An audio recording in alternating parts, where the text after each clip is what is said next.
Practically every reviewer of these two cameras judges the Olympus E-M1 Mark II as a stills camera and the Panasonic GH5 as a video camera. It's a cliche. It is some stills camera that will shoot cinema 4K at 24 frames per second. That's the E-M1 Mark II. And if the GH5 is intended primarily as a video camera, how come Panasonic gave it the body and controls of a stills camera? The fact is that both these state-of-the-art Micro Four Thirds cameras are stunningly capable of stills and movie shooters, with the Panasonic having added movie potential. The E-M1 Mark II's movie is more than adequate for anyone other than pro or truly high-end enthusiast video shooters. The GH5 will meet the needs of many of them too. But I'm mainly interested in the stills capabilities, so let's get on with it. The Olympus's name is a bit of a mouthful, so I'll refer to both by the maker's name.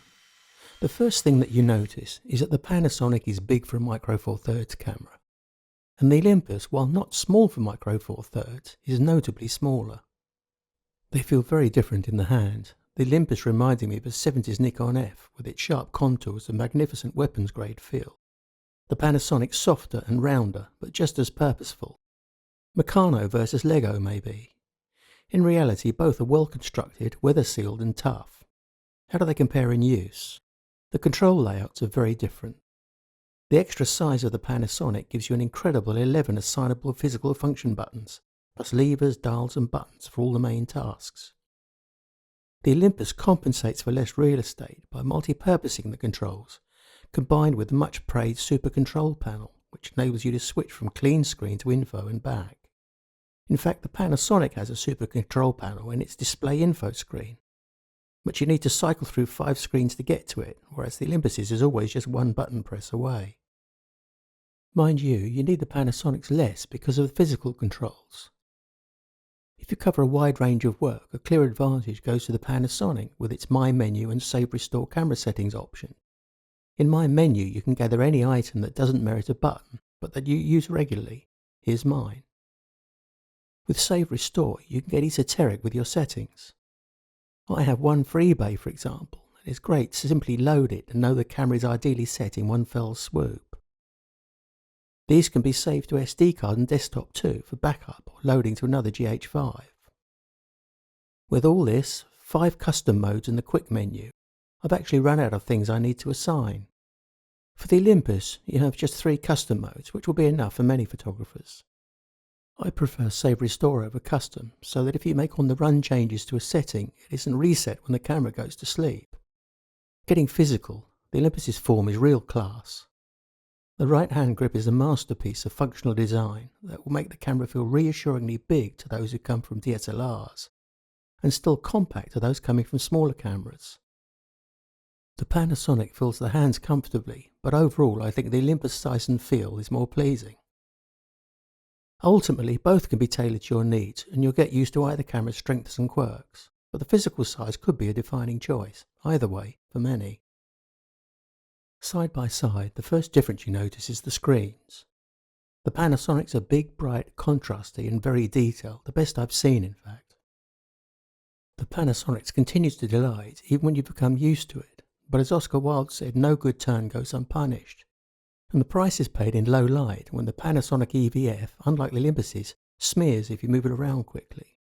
The stabilization of both cameras is state of the art and will combine with its own maker's lenses to improve it still further. Essentially, with the Olympus that's the top line pro lenses, and with Panasonic most of them. In any buying decision, stabilization shouldn't be a factor. For video people, the Panasonic has a new and rather amazing stabilizing facility, the IS lock. I can only describe it as a virtual tripod, and even if you don't do video, it's worth trying just for the wow factor. Both cameras have twin SD card slots and need high-speed UHS 2 cards for best performance. Both Panasonic slots take them, but unaccountably only slot 1 does in the Olympus. The Panasonic's battery is the same as in the GH3 and 4, and the Olympus's is a new, bigger one. Both have similar capacities, and I find that with the fast sleep power settings on both I can take around 1,000 shots with battery life left for at least another 500. Both cameras have things like post-focus, image stacking and all sorts of burst shooting. The 6K 4K photo and Pro Capture ultra high speed settings respectively either don't have CAF and live viewing, or where they do it works much less effectively. In the more generally useful continuous autofocus with live viewing, the cameras are more closely matched, with the Panasonic managing a maximum of 9 frames per second, and the Olympus 10 frames per second, or using the electronic shutter an impressive 18 frames per second. The Olympus is clearly better at the high-speed stuff, with its ability to shoot up to 60 frames per second at full resolution, even in RAW. The Panasonic needs to drop to 8 megapixels in JPEG to do that. The Olympus electronic shutter shows much less jello effect than the Panasonic's, which makes it far more useful for the kind of action pictures for which the Pro Capture is intended. And for the record, unlike the Panasonic, you can use flash with the Olympus electronic shutter at a perfectly usable 50th of a second. Note also that while neither camera has a built-in flash, the Olympus comes with a very neat little unit in the box. One thing the Olympus does, and Panasonic does not, is the high-resolution mode. For making large prints, it will yield top quality up to 3 feet wide. Subjects are restricted since the procedure takes several exposures while shifting the sensor. But with creative use of nailed rope and a neck clamp, you could try a bit of portraiture as well as landscapes. When it comes to technical matters, there is little to separate the two cameras.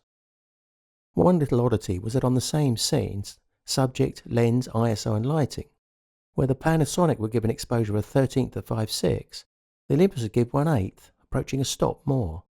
So the actual pictures were closer in tone with the Olympus 1 stop under, or the Panasonic 1 stop over.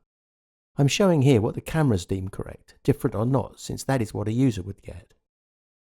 The cameras are similar in noise performance and pretty similar in colour output now that the Panasonic has amended theirs. While I prefer to stay at 3200 ISO or below, 6400 looks fine on screen or print at normal sizes, with 12600 acceptable at a pinch. Low light focusing with these cameras is impeccable. This is at EV-1 or 8 seconds at f2.8 with 200 ISO. Olympus used to lag in this respect, but no longer. What is impressive with both models is the reassuring certainty with which they lock on. From dim room light upwards, expect instant focusing from both of them. As I mentioned before, the Olympus has a distinct advantage in very high speed modes, being able to shoot at up to 60 frames per second even in RAW.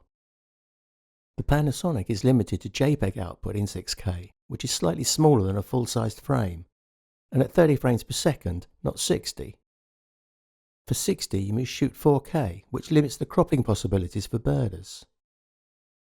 In all these very high speed settings, live viewing and continuous autofocus are either unavailable or of limited effectiveness. I generally like a burst rate of about 7 to 10 frames per second on subjects where I follow focus, because it seems to be a sweet spot that doesn't overtax the camera's computing powers. I've used 7 frames per second on the Panasonic and 8 on the Olympus for comparison purposes. The electronic shutter can be used to raise shooting speeds on the Olympus. The image spoiling distortion or jello effect is very small, if noticeable at all, with the Olympus E-shutter, even on bird shots. On the Panasonic, much more distortion is exhibited, and I wouldn't advise using it. One more thing, and probably my most serious annoyance on the GH5, is the way the EVF blurs in long burst shooting. It needs an act of faith to believe that such a below-par depiction could be sharp on the sensor. In terms of actual capability, I shot around 1,000 frames with my expert and long-suffering cyclist Sam on each camera, and the same number of his sister Izzy on the swing. I used the central cluster pattern on both cameras, and about 100mm focal length at f4.5. Given the difficulty of keeping focus exactly where you wanted, as Sam came closer to me, focus would shift from his face to his jacket. That's inevitable as the image gets closer and bigger. But as with the focus shifting to Izzy's shoes, it marks the camera doing its job and me not doing mine. Going through these results at 100%, the Panasonic with the 40-150 f2.8 Olympus lens was 100% accurate once locked on, and stayed there until very close, it being the first frame or two that would be out of focus. The Olympus was similarly accurate, but gained focus right away, but that gave up when the subject got close for the last 2 or 3 frames. Close in this context would be unrealistically close if you were shooting sport or wildlife. The Panasonic, with its own 40-140mm zoom, and therefore using the depth from defocus technology, was all over the place, on one sequence managing 10 frames off focus. On the swings, both cameras were rarely phased, though once again the Panasonic was less effective with its own zoom. In both cases with the Olympus zoom, I was getting a hit rate of about 95%. I don't have a Panasonic 100 to 400mm or the 35 to 100 to 8 zoom to hand, but from experience I'd expect them on the GH5 to match the Olympus Pro Zoom.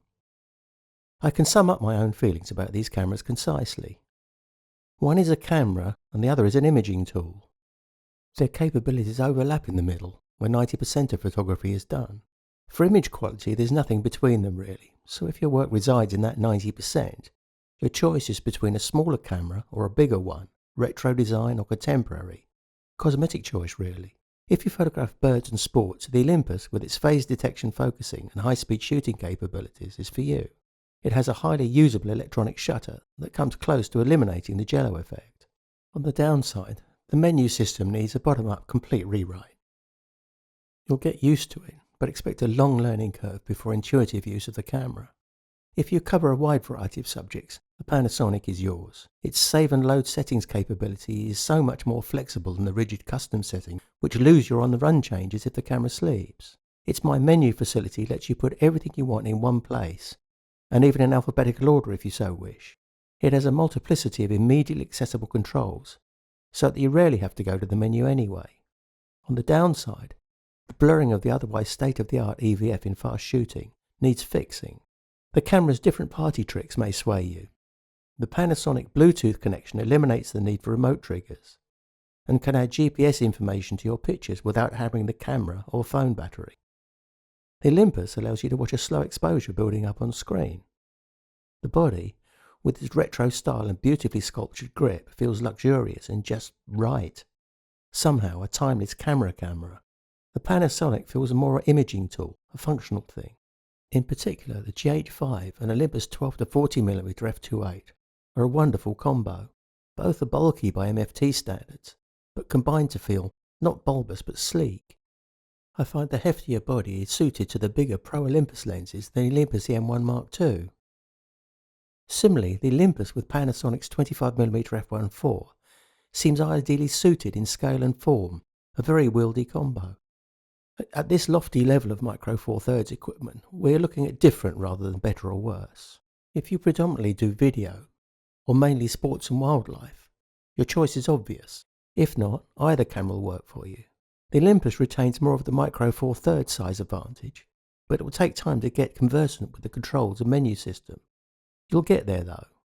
The GH5 is much easier to find your way around, but is undeniably burly for a Micro Four Thirds camera. So, after all my talk of menus and megapixels and burst speeds and bird speeds and video and RAW, the question comes down to this. Do you want the big one or the little one? Thanks for watching.